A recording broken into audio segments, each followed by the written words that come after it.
Hello students, पिछले video में हमने पार्ट 1 भाषा, बोली, लिपि और व्याकरण में बोली, लिपि और व्याकरण के विषय में पढ़ा। बोली भाषा का एक क्षेत्रीय रूप होती है। लिपि जो कि किसी भी भाषा के वर्णों को लिखने का तरीका या उसका ढंग होता है। व्याकरण वह है जिससे हम भाषा को शुद्ध रूप से पढ़ना और लिखना सीखते हैं। आइए आज हम आगे पढ़ते हैं व्याकरण के मुख्य अंग। वर्णों के मेल से शब्दों का निर्माण होता है। हम वर्णों को मिलाते हैं, वर्णों को जोड़ने से ही शब्दों का निर्माण होता है। जैसे कि र, अ, म, अ, तो शब्द बना राम। वर्णों के मेल से शब्दों का निर्माण होता है और शब्दों के मेल से हम वाक्य बनाते हैं। जैसे कि राम घर जाता है। अलग अलग शब्द हैं, इनको एक करके हम सेंटेंस बनाएंगे। भाषा वर्णों की एक ऐसी व्यवस्था है जिसमें वर्णों और शब्दों का संयोजन कुछ इस प्रकार से किया जाता है कि वह हमें एक निश्चित अर्थ प्रकट करने में सफल होता है। भाषा वर्णों की एक ऐसी व्यवस्था है जिसमें वर्णों और शब्दों का संयोजन इस प्रकार से करते हैं जिससे कि वह हमें कोई एक निश्चित अर्थ दे सके। जैसे कि यहाँ पर लिखा है निखिल विद्यालय जाता है। निखिल यहाँ पर कर्ता है, सब्जेक्ट, विद्यालय ऑब्जेक्ट और जाता क्रिया वर्ब। यदि इस क्रम को हम बदल दें तो इसके अर्थ को समझने में हमें दुविधा हो जाएगी, समस्या हो जाएगी। हम इसके अर्थ को ढंग से नहीं समझ पाएंगे। व्याकरण शास्त्र में इन्हीं तीनों वर्णों, शब्दों और वाक्यों के स्वरूप का निर्माण, उद्भव, संश्लेषण, संयोजन आदि का हम विस्तार से वर्णन करते हैं। व्याकरण में हम वर्णों, शब्दों और वाक्यों इनके बारे में हम जानते हैं। इसलिए व्याकरण को 3 भागों में बांटा गया है। पहला है वर्ण विवेक, दूसरा है शब्द विवेक, तीसरा है वाक्य विवेक। वर्ण विवेक के अंतर्गत हम वर्णों के स्वरूप को जानते हैं, वर्णों के भेद जानते हैं, उनके प्रकार जानते हैं, उनके स्थान, उनकी उत्पत्ति, उनका संयोग और उनकी संधि। अर्थात हम वर्ण के हर प्रकार पर हम जानकारी प्राप्त करते हैं कि उसका स्वरूप क्या है, भेद क्या है, प्रकार क्या है, स्थान का है, कहाँ से वर्णों की उत्पत्ति हुई है। दूसरा है शब्द विवेक। इसमें हम शब्दों का स्वरूप, उनका भेद, उनकी उत्पत्ति, उनका प्रकार, लिंग, वचन, काल आदि शब्दों पर हम विचार करते हैं। फिर है वाक्य विवेक। इसमें हम वाक्य रचना, भेद, अंग प्रत्यंग, विभिन्न प्रकार अर्थात पत्र, प्रस्ताव, कहानी, विराम चिन्ह आदि चीजों पर हम विचार करते हैं। तो हमने पढ़ा व्याकरण के 3 अंग होते हैं, वर्ण विवेक, शब्द विवेक और वाक्य विवेक। अब हम जानेंगे 2001 की जनगणना के अनुसार भारत में 122 मुख्य भाषाएं और 1599 गौण भाषाएं हैं। यदि भाषा में बोलियां और जनजातीय भाषाएं भी अगर हम शामिल कर दें तो इनकी संख्या 3000 से भी अधिक है। मातृभाषा का प्रभाव हिंदी उच्चारण पर साफ नजर आता है। दक्षिण भारतीय बंधु ख को क और भ को ब बोलते हैं। जैसे कि खाता को काता, खून को कून, भगवान को भगवान, भजन को भजन। पश्चिमी उत्तर प्रदेश, बिहार और मध्य प्रदेश के कुछ हिस्सों में व नहीं बोला जाता है, वहां व का रूप ब हो गया है। जैसे कि वचन का वचन, वजह का वजह, व्यवहार का व्यवहार आदि।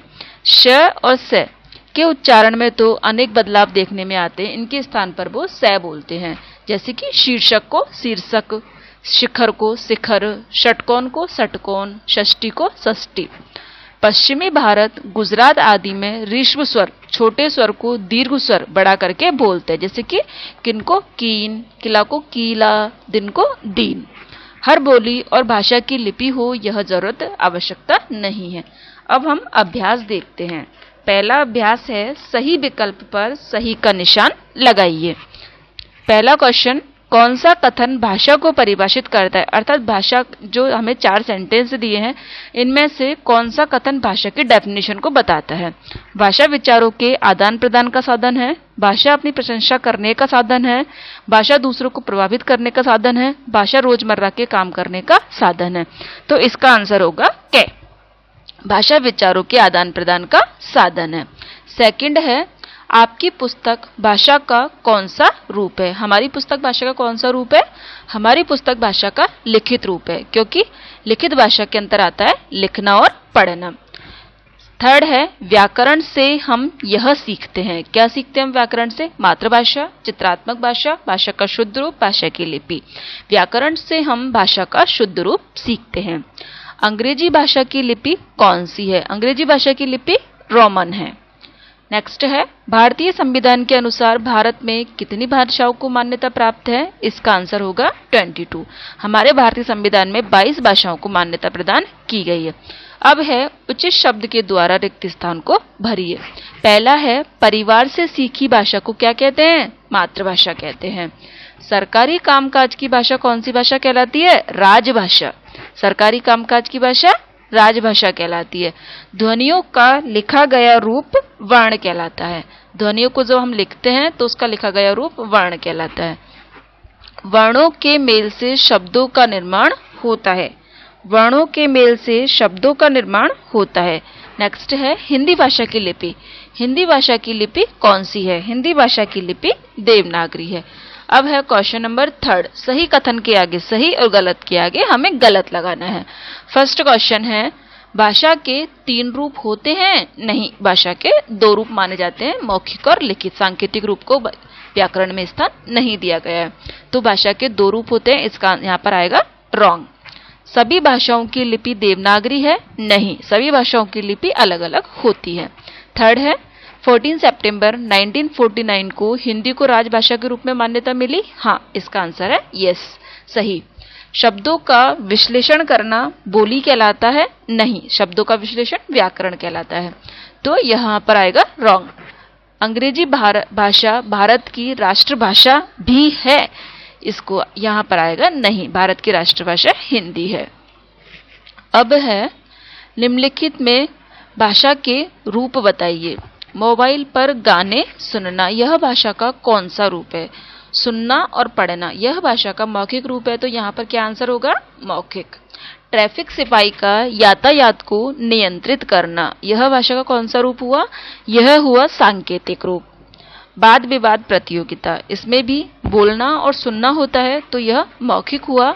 निबंध लेखन प्रतियोगिता, निबंध में लिखना हुआ, लिखना जहां होता है वहां पर लिखित भाषा होती है। लाइब्रेरी में अध्यापिका का मुंह पर उंगली रखना यह है भाषा का सांकेतिक रूप। मित्र को ईमेल करना यह है भाषा का लिखित रूप। अब क्वेश्चन है भाषा और लिपि में क्या संबंध है? अगर लिपि नहीं होती तो क्या होता? भाषा और लिपि में क्या संबंध है? अगर लिपि नहीं होती तो क्या होता? सेकंड क्वेश्चन व्याकरण क्यों पढ़नी चाहिए? किन्हीं 2 कारणों को लिखिए। इन दोनों क्वेश्चंस के आंसर आपको करने हैं। Thank you.